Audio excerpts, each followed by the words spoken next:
অরুণ আর Prema love marriage করেছিল। ওদের বিয়ের মাত্র কয়েক মাস কেটেছিল। সুমনা আর মধু প্রেমাকে একদম পছন্দ করত না, আর তার কারণ ছিল যে প্রেমার বাবার রাস্তায় দই বড়া বিক্রি করত। তাই ওরা সব সময় ওকে ছোট বড় কথা শোনাতো। এসে গেছে মহারানী, এমন ভাবে হাঁটছে যেন কোনো রাজকুমারী। প্রেমা ওদের কথায় কোনোদিনও পাত্তা দিত না। প্রেমার স্বামী অরুণ একজন সাধারণ মানুষ ছিল। ওর মাইনেও খুব কম ছিল। মা, এই মাসের মাইনে। তোকে কবে থেকে বলছি অন্য একটা চাকরি খুঁজতে? এইটুকু মাইনেতে সংসার চলবে কিভাবে? দেখেছিস তোর ছোট বোন তোর থেকে বেশি রোজগার করে। মা খুব ভালো, মাও পড়াশুনো জানে। তুইও পড়তে পারতিস। অন্তত পক্ষে যদি আমার কথা মতো বিয়ে করতিস, তাহলে আজ আমাদের বাড়ি টাকা পয়সা ভরে যেত। মা এখনো ভরতে পারে, যদি দাদা চাকরি ছেড়ে রাস্তায় দই বড়া বিক্রি করে। তুই মাঝখানে কথা বলিস না, আমায় কি করতে হবে আমি দেখে নেব। তুই নিজের রাগ ওর উপর দেখাচ্ছিস কেন? তোর মাইনে কম তার জন্য ও বেচারিকে শোনাচ্ছিস কেন? শোনাতে তাহলে তোর বউ প্রেমাকে শোনা। তোমাদের দুজনের সঙ্গে কথা বলাই তো বেকার। রেগে ও ওখান থেকে চলে গেল। রোজকার ব্যাপার, রোজ সুমনা আর মধু প্রেমা আর অরুণকে কথা শোনাতো। আমরা আর এখানে থাকবো না। আমরা কোথায় যাব? যেখানে ইচ্ছে, শুধু এখানে থাকবো না, নয়তো এই মা মেয়ে আমাদের শান্তিতে বাঁচতে দেবে না। আর তখনই অরুণ আর প্রেমা বাড়ি ছেড়ে দিল। ওরা দুজন সোজা প্রেমার বাড়িতে গেল। আর প্রেমা ওর মা বাবাকে সব কিছু বলল। আরে জামাই, তুমি চিন্তা করো না, তুমি আমাদের সাথে এখানেই থাকো। না বাবা, লোকেরা কথা শোনাবে, সে তো সব সময় শোনাবে। তুমি লোকের কথা শুনলে জীবন বাঁচাতে পারবে না, কিন্তু আমাদের জন্য আপনার কষ্ট হবে। নিজের বাচ্চাদের জন্য কারোর কষ্ট হয় নাকি? এমনিতেও যদি তুমি এখানে থাকো, তাহলে আমরা আরো কিছুদিন আমার মেয়ের সাথে থাকতে পারবো। আমাদের থেকে আমাদের এই খুশি কেড়ে নিও না জামাই। হ্যাঁ ঠিক আছে। অরুণ ওখানে থাকার জন্য রাজি হয়ে গেল। অরুণ রোজ সকাল 8টার সময় ওর অফিসের কাজে বেরিয়ে যেত, আর সন্ধে 6টার সময় ফিরে আসতো। আর তারপর ওর শ্বশুর শাশুড়ির সাথে হেসে খেলে কথা বলতো। এইভাবেই হেসে খেলে অনেক দিন কেটে গেল। একদিন অরুণ মন খারাপ করে ফিরল।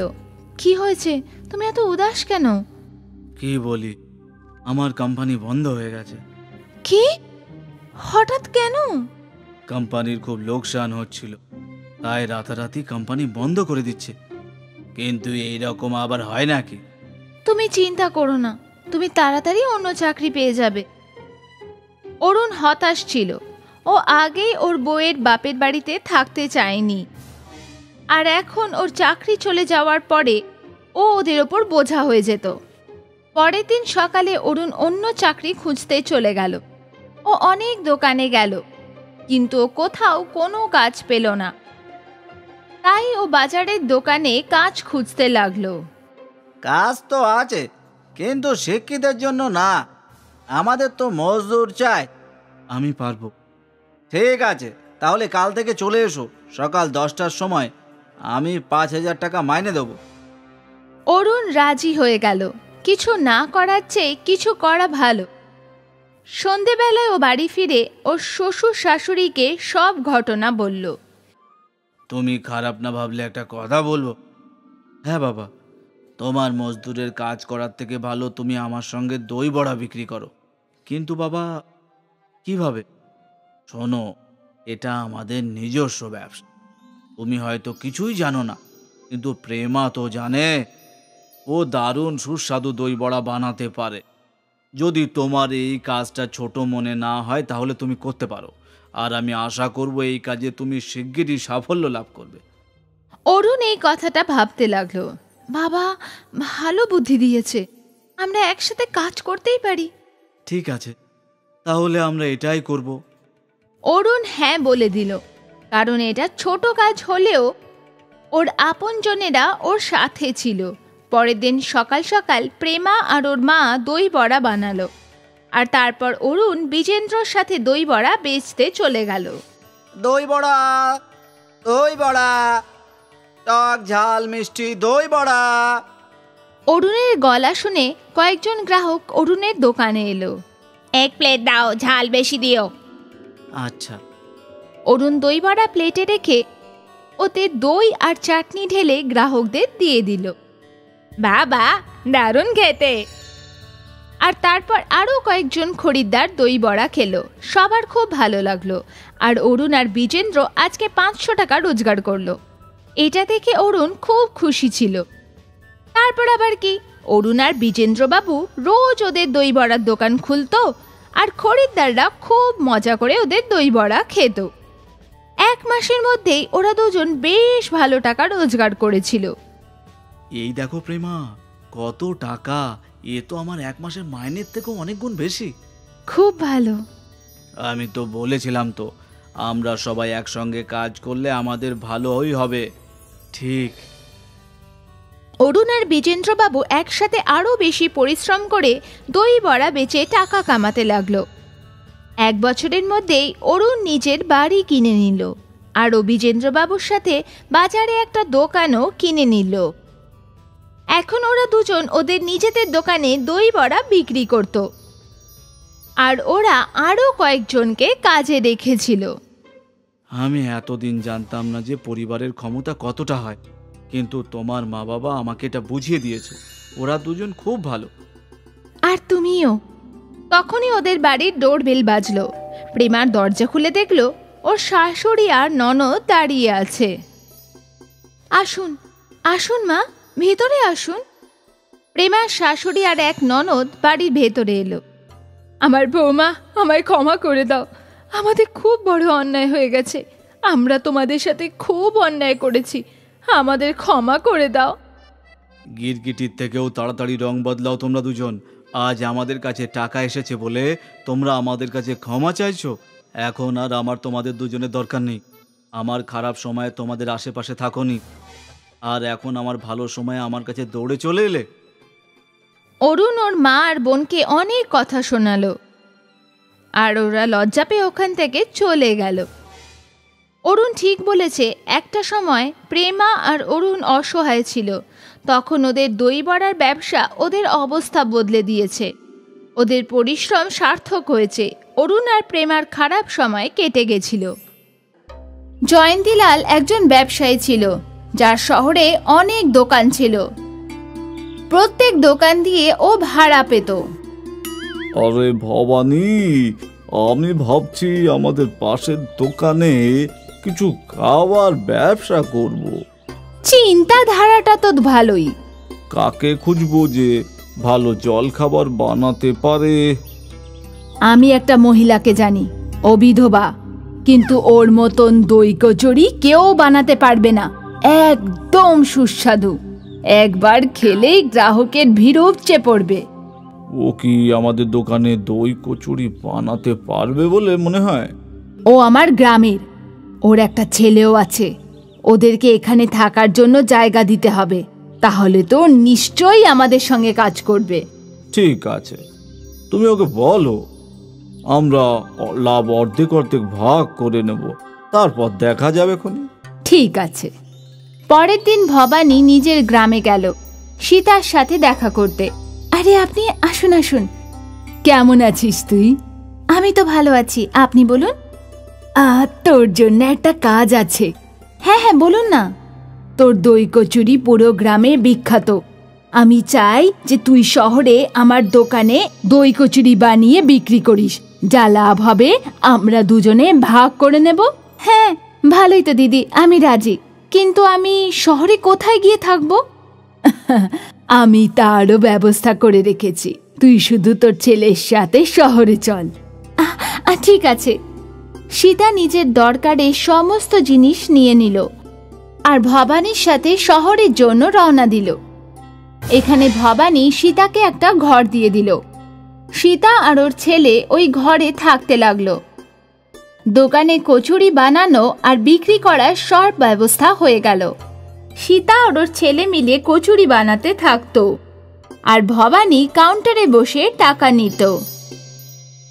এক গ্রাহক দই কচুরি কিনলো আর সেটা খেলো। আপনার দোকানের দই কচুরি তো খুবই সুস্বাদু। হ্যাঁ হ্যাঁ, আমি জানি। সীতার দই কচুরির স্বাদ অনেক গ্রাহকের পছন্দ হলো। এক সপ্তাহ পর ভবানী লাভের হিসাব কষছিল আর সীতাকে লাভ থেকে অর্ধেক টাকা দিয়ে দিল। ধন্যবাদ দিদি। ঠিক আছে। আর অর্ধেক লাভ নিয়ে ভবানী নিজের বাড়িতে গেল। এই না, এই সপ্তাহের লাভ। বাহ, এতগুলো টাকা! গ্রাহকদের সীতার বানানো দই কচুরি খুব ভালো লেগেছে। ভালোই তো। সীতা আর ওর ছেলে শ্যাম দুজনে মিলে দই কচুরি বিক্রি করত আর ভবানী কাউন্টারে বসে শুধু টাকা নিত। প্রত্যেক সপ্তাহে ভবানী লাভের অর্ধেক সীতাকে দিয়ে দিত।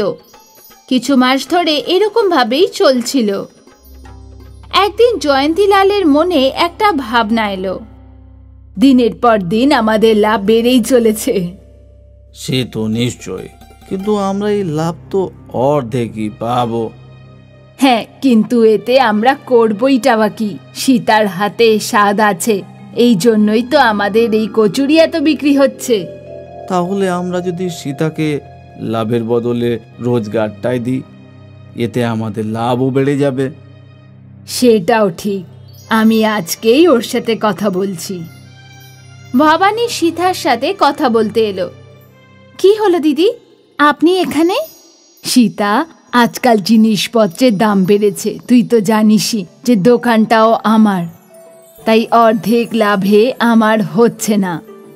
একটা কাজ করি, আমি তোকে রোজ টাকা দিয়ে দেব, রোজের 300 টাকা। দিদি, কিন্তু আমাদের কথা তো অর্ধেক লাভের হয়েছিল, এখন আপনি কথা থেকে সরে যাচ্ছেন। মনে হয় তোর মনে লোভ জন্মেছে। লোভ আমার মধ্যে না, আপনার মধ্যে এসেছে দিদি। এখন যখন আপনার দই কচুরি বেশি বিক্রি হচ্ছে, তখন বেশি টাকার লোভে আপনি আমাকে কম পয়সায় দেওয়ার ব্যাপারে ভাবছেন। এখন তুই আমার কথার উপর কথা বলবি? আমার ভুল ছিল যে আমি তোকে গরিব ভেবে এখানে নিয়ে এসেছি, থাকার জন্য ঘর দিলাম, কাজ দিলাম। এতে ভুলই বা কি দিদি? আমি তো শুধু আমার অধিকার চাইছি। সারাদিন আমি আর আমার ছেলের দোকানে কাজ করি, অর্ধেক লাভ তো আমাদের অধিকার, তাই না? এক্ষুনি বেরিয়ে যা এখান থেকে, আমি অন্য কাউকে কাজে রেখে দেব। সীতা আর শ্যাম ওই সময় ওখান থেকে চলে গেল। হাঁটতে হাঁটতে ওরা দুজন একটা পার্কে পৌঁছালো। সীতা পার্কের বেঞ্চিতে বসে পড়ল। এবার আমাদের দুজনকে আবার গ্রামে ফিরতে হবে। মা, আমরা যদি নিজেদের দই কচুরি ঠেলা গাড়ি দিয়ে কেমন হয়? কিছু টাকা তো আমাদের কাছেই আছে। সেটা তো ভালোই, কিন্তু আমরা থাকার ব্যবস্থা কোথায় করব? দেখা যাক মা। সীতা আর শ্যাম একটা কুড়ে ঘর ভাড়াতে পেয়ে গেল আর তারপর বাদবাকি টাকা দিয়ে ওরা একটা ঠেলা গাড়ি কিনলো আর ওই ঠেলা গাড়িতে দই কচুরি বিক্রি করা শুরু করলো। একটা দই কচুরি দাও না বোন। এক্ষুনি দিচ্ছি। সীতার ঠেলা গাড়িতে গ্রাহক আসতে থাকে আর ওর দই কচুরির স্বাদে প্রশংসাও করতে থাকে। দিদি, আপনার দই কচুরি খুব সুস্বাদু। ধন্যবাদ। আমি তো রোজ খেতে আসবো। হ্যাঁ, নিশ্চয়ই আসবেন। প্রথম দিন ওদের খুব ভালো রোজগার হয়েছিল। এই টাকা তো ভবানী দিদির অর্ধেক লাভের থেকেও বেশি। আর এটা পুরো আমাদের, মা। হ্যাঁ, এরকম চলতে থাকলে আমাদের সব সমস্যার সমাধান হয়ে যাবে। সীতা আর শ্যাম রোজ নিজের ঠেলা গাড়িতে দই কচুরি বিক্রি করতে থাকলো। দিনের পর দিন ওদের গ্রাহক বেড়েই যাচ্ছিল। সীতা আর শ্যাম জীবন পাত করে খাটছিল আর এই জন্য ওদের লাভও বেড়েই চলেছিল। মানে ভবানী নিজের দোকানে অন্য মহিলাকে কাজে রেখে দিয়েছিল। আরে দিদি, খারাপ ভেবো না, এই স্বাদ আগের মতো আর ভালো নেই। খাবার হলে খাও, নয়তো চলে যাও। এক তো ভবানীর কচুরির স্বাদ ভালো ছিল না, অন্যদিকে ও লোকেদের সাথে ভালো কথাও বলতো না, আর এই জন্য ওদের ব্যবসা ডুবতে বসেছিল। 1 মাসের মধ্যেই গ্রাহক কমে গেল। এবার ভবানীর লাভ তো বাদ দাও, যেটা লাগছিল সেটা উঠছিল না। এই সপ্তাহে কোনো লাভ হয়নি। আমার মনে হয় তোমার কচুরির ব্যবসা বন্ধ করে দেওয়া উচিত। আমি ওই দোকানটাকে ভাড়াতে দিয়ে কিছু তো লাভ করেই নেব। হয়তো এটাই ঠিক হবে। ভবানী দই কচুরির দোকান বন্ধ করে দিল। আর এখানে সীতা আর শ্যাম এত উন্নতি করছিল যে ওরা একটা দোকান ভাড়াতে নিয়ে নিল। সীতা আর শ্যামের পরিশ্রম সফল হচ্ছিল, আর ওই লোভী জয়ন্তীলাল আর ভবানীর লোভ ওদের উপরই ভারী হলো। ওদের দই কচুরির দোকান বন্ধ হয়ে গেল।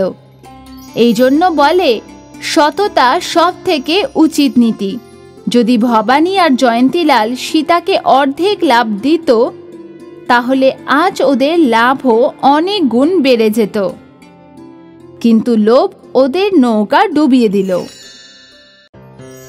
একটা গ্রামে একজন গরিব দুধওয়ালা ছিল। তার কাছে একটা গরু ছিল, আর ও সেই গরুর দুধ বিক্রি করে নিজের সংসার চালাতো। জয় হোক গো মাতা, উঠে পড়েছো? দুধওয়ালা গৌশালা থেকে গরুকে চারা এনে দিত, আর গরু ডাকতে শুরু করত।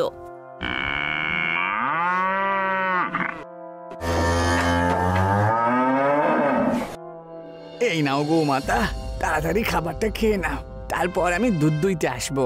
দুধওয়ালা গরুকে চারা দিয়ে ওখান থেকে চলে যায়, আর গরু চারা খেতে শুরু করে। কিছু সময় পর দুধওয়ালা একটা ছোট্ট বালতি নিয়ে দুধ দোয়ার জন্য গরুর কাছে আসে। তখন গরু চারা খেয়ে নিয়েছিল, আর দুধওয়ালা দুধ দুতে শুরু করে দেয়। দুধ বার করার পর দুধ একটা পাত্রে বার করে নেয়। এই যে শুনছো গিন্নি, হ্যাঁ বলো। আমি দুধ বিক্রি করতে বাজারে যাচ্ছি, ততক্ষণে তুমি জল খাবারটা বানিয়ে রেখো। ঠিক আছে, তুমি বাজার থেকে গিয়ে এসো, ততক্ষণে আমি জল খাবার বানাচ্ছি। টাটকা টাটকা দুধ নিয়ে নাও, গায়ের টাটকা দুধ নিয়ে নাও। দুধওয়ালা এসেছে, দুধওয়ালা এসেছে। এই যে ভাই, তা লিটারে কত নেবে তুমি? 50 টাকায় 1 লিটার বাবু। কিন্তু ডেরির লোকেরা তো 40 টাকা লিটারে দুধ দেয়। দেখুন বাবু, একটু আগে আমি দুধ দিয়ে টাটকা দুধ নিয়ে এসেছি, এতে কোনো কিছু মেশাইনি, এক ফোঁটা জলও পর্যন্ত মেশাইনি। যদি চান তাহলে দেখে নিতে পারেন। হ্যাঁ, কই দেখাও দেখি, দেখাও, কই দেখাও তো। দুধওয়ালা ওই গ্রাহকের হাতে দুধের কিছু ফোঁটা ফেলে। গ্রাহক দুধটা চেক করে আর নিজের মাথা নাড়াতে শুরু করে। হ্যাঁ ভাই, হ্যাঁ, তোমার দুধ একদম খাঁটি আর শুদ্ধ দুধ, কিন্তু দামটা একটু বেশি। তা তো হবে বাবু, যদি শুদ্ধ দুধ খেতে চান তাহলে দামও দিতে হবে, তাই না? হ্যাঁ হ্যাঁ, ঠিক আছে, বুঝতে পেরেছি। এই নাও টাকা, আর আমাকে 2 লিটার দুধ দিয়ে দাও দেখি। দুধওয়ালা গ্রাহকের বাসনে মেপে 2 লিটার দুধ দিয়ে দেয়। গ্রাহক নিজের বাড়িতে দুধ নিয়ে চলে আসে। দুধওয়ালা এইভাবেই অন্য লোকেদেরকেও দুধ বিক্রি করে, আর সমস্ত দুধ শেষ হওয়ার পর নিজের বাড়ির দিকে রওনা দেয়। যখন ও বাড়ি পৌঁছায়, তখন তার বউ তার জন্য জল খাবার বানিয়ে রেডি করে রেখেছিল। তুমি তাড়াতাড়ি হাত মুখ ধুয়ে নাও, আমি জল খাবার দিচ্ছি। দুধওয়ালা ফ্রেশ হয়ে আসে আর জল খাবার খায়। দেখো না, এখন না খরচাপত্র আস্তে আস্তে বেড়ে যাচ্ছে। আমাদের আরো একটা গরু কেনা উচিত, যাতে আমাদের আমদানিও বেড়ে যাবে। আচ্ছা ঠিক আছে, আমি দেখব, কিছু পয়সা আমি জমা করছি তো। এমনিতেও আমাদের গরু এখন বুড়ি হয়ে গেছে। হ্যাঁ, বুড়ি তো হয়েই গেছে, কিন্তু ওর জন্যই আমাদের সংসার চলছে, বুঝেছো? কিন্তু এখন ভবিষ্যৎ তো মুশকিল মনে হচ্ছে, কারণ এখন আমাদের গরু কম দুধ দিতে শুরু করেছে। আরে তুমি চিন্তা করো না, আরে ও হলো আমাদের জন্য লাকি গাই, মনে আছে? আর ও শুধুমাত্র গাই নয়, ও হলো ঈশ্বরের আশীর্বাদ, কারণ ওকে আমরা মন্দিরের বাইরে পেয়েছিলাম। দেখো না, এখন আমাদের গরু ঠিক করে 2 লিটার দুধ হতো দেয় না। হ্যাঁ, ও দুধ এখন একটু কমই দিচ্ছে ঠিক, কিন্তু এর জন্য আমরা কি আর করতে পারি? এটাকে বিক্রি করে দাও। কিন্তু কেউ এই অসহায় বুড়ি গাইকে কেন কিনবে বলো তো? ঠিক আছে, আমি কাউকে জিজ্ঞাসা করে দেখছি একবার, যদি কেউ কিনে নেয় তাহলে ভালোই হবে। দুধওয়ালা গ্রামে গিয়ে প্রত্যেক মানুষকে জিজ্ঞেস করে, এই যে দাদা, কেউ যদি গাই কিনতে চায় তাহলে আমাকে একটু বলো তো, আমি আমার গাইটা বিক্রি করতে চাই। তা কত দাম নেবে তুমি? আমার একটা গাই লাগবে বটে। দেখো, আমি মিথ্যে কথা তো বলবো না, আমার গাই বুড়ি হয়ে গেছে, আজকাল দুধও খুব কম দেয়, তাই আমি 1000 টাকাতেই দিয়ে দেব। আচ্ছা ঠিক আছে, আমি এই সৌদায় রাজি আছি। ওই লোকটা দুধওয়ালাকে 1000 টাকা দিয়ে ওর থেকে গরু কিনে নেয়, আর গরুকে এনে নিজের গৌশালাতে বেঁধে দেয়। এবার আমিও দুধ বিক্রি করে টাকা রোজগার করব। ওই লোকটা গরুকে খাবার জন্য চারা এনে দেয়। তাড়াতাড়ি খাও, তারপর দুধও যে দিতে হবে। চারা শেষ হয়ে যাওয়ার পর ওই লোকটা গরুর থেকে দুধ বার করতে শুরু করে। আরে কি, এই যে শুধুমাত্র 1 লিটারই দুধ দিল, আর এইভাবে চলবে কি করে? ওই লোকটা দুধে কিছু জল মিশিয়ে দেয় এবং সেটা বিক্রি করতে বাজারে চলে যায়। আরে দুধ নিয়ে নাও, দুধ, টাটকা টাটকা দুধ। আরে দুধ নিয়ে নাও, টাটকা টাটকা দুধ। এই যে ভাই, 1 লিটার দুধ দাও তো। ওই লোকটা গ্রাহককে 1 লিটার দুধ দিয়ে দেয়। সমস্ত দুধ বিক্রি হয়ে যাওয়ার পর ওই লোকটা বাড়ি ফিরে আসে। বিকেলবেলা যখন দুধ দোয়াতে যায় তখন ওই গরুটা 1 লিটার দুধই দেয়। আরে কি, মাত্র এইটুকু দুধ? এইভাবে চললে তো আমি যে ফকির হয়ে যাব। ওই লোকটা গরুকে লাঠি দিয়ে মারতে শুরু করে, যার কারণে গরু জোরে জোরে চিৎকার শুরু করে।